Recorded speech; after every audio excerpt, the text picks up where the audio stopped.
देव की मुलाकात मीरा से तब हुई जब वह 10वीं में था और मीरा 9वीं में थी।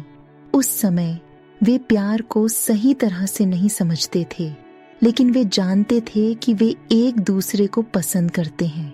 वे घंटों बातें करते, साथ में बास्केटबॉल खेलते और सुबह सुबह जॉगिंग करने जाते। जैसे जैसे समय बीतता गया, देव को एहसास हुआ कि उसकी भावनाएं गहरी होती जा रही हैं। यह सिर्फ पसंद नहीं था, वह प्यार में था। हिम्मत जुटाते हुए उसने मीरा को एक दिल से भरा प्रेम पत्र लिखा। उसकी खुशी के लिए उसने अपना एक पत्र लिखकर जवाब दिया। पत्र लिखना उनका शौक बन गया, एक खूबसूरत आदत जो वे दोनों संजोते थे। उनका रिश्ता और भी मजबूत होता गया। 10वीं कक्षा के अंत में उन्होंने अपना पहला मासूम चुंबन साझा किया। उन्होंने सपनों, अपने भविष्य के बारे में बात की और यहाँ तक कि किसी दिन अकेले यात्रा करने की कल्पना भी की। 2 साल तक उनका प्यार परवान चढ़ा।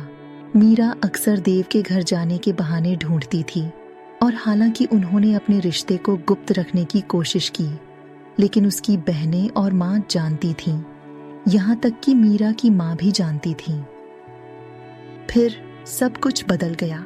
मीरा के पिता का तबादला एक दूर के शहर में हो गया। उन दिनों मोबाइल फोन आम नहीं थे, इसलिए जाने से पहले उसने देव को एक दूर के चचेरे भाई का लैंडलाइन नंबर दिया। कुछ महीनों में कॉल करना, उसने कहा। मैं तुम्हें अपना नंबर देने का कोई तरीका ढूंढूंगी। लेकिन जब वह चली गई तो देव खोया हुआ महसूस करने लगा। उसे उसकी बहुत याद आती थी। वह जितनी रातें रोता था, उतनी रातें वह गिन नहीं सकता था। उसने चचेरे भाई के नंबर पर कॉल किया और मीरा का नया लैंडलाइन नंबर लिया, लेकिन खुलकर बात करना असंभव था। उसके माता पिता सख्त थे। जब भी वे उसे बात करने देते तो वह दूर दूर की डरी हुई लगती। फिर एक दिन उसके परिवार ने अपना फोन नंबर बदल दिया और बस ऐसे ही सारा संपर्क टूट गया।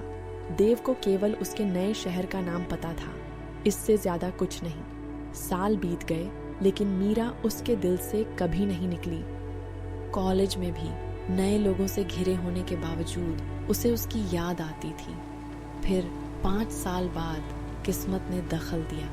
अपने पिता के लिए कुछ दस्तावेज खोजते समय उसे एक पुरानी डायरी मिली।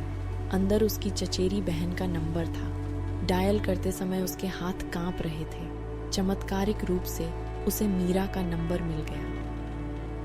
पूरे 1 महीने तक वह खुद को कॉल करने के लिए नहीं ला सका। बहुत समय बीत चुका था। क्या होगा अगर वह आगे बढ़ गई हो? लेकिन आखिरकार एक शाम उसने हिम्मत जुटाई और डायल किया। उसके आश्चर्य में जब उसने जवाब दिया तो वह चुप नहीं रही। वह गुस्से में थी। तुम कहाँ थे? तुमने मुझे खोजने की ज्यादा कोशिश क्यों नहीं की? उसने चिल्लाया। लेकिन उसके गुस्से के नीचे राहत थी। बस ऐसे ही वे फिर से साथ थे। इस बार उनके पास मोबाइल फोन थे। देव उससे मिलने गया और उनका प्यार फिर से जाग उठा। उन्होंने अगले 3 साल ऐसे बिताए जैसे कि कभी समय ने उन्हें अलग ही नहीं किया हो। वे आत्मा साथ ही थे, अविभाज्य, एक दूसरे के बिना जीवन की कल्पना करने में असमर्थ। फिर देव के जीवन का सबसे बुरा दिन आया। मीरा का एक्सीडेंट हुआ। वह बच नहीं पाई। उसकी अनुपस्थिति ने उसे तोड़ दिया।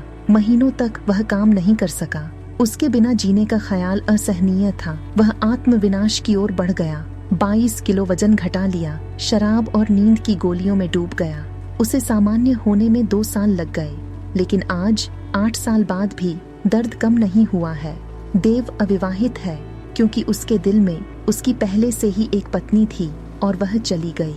वह अभी भी उसके सपनों में आती है और कभी कभी, बस कभी कभी उसे ऐसा लगता है कि वह उससे वहां मिल रहा है।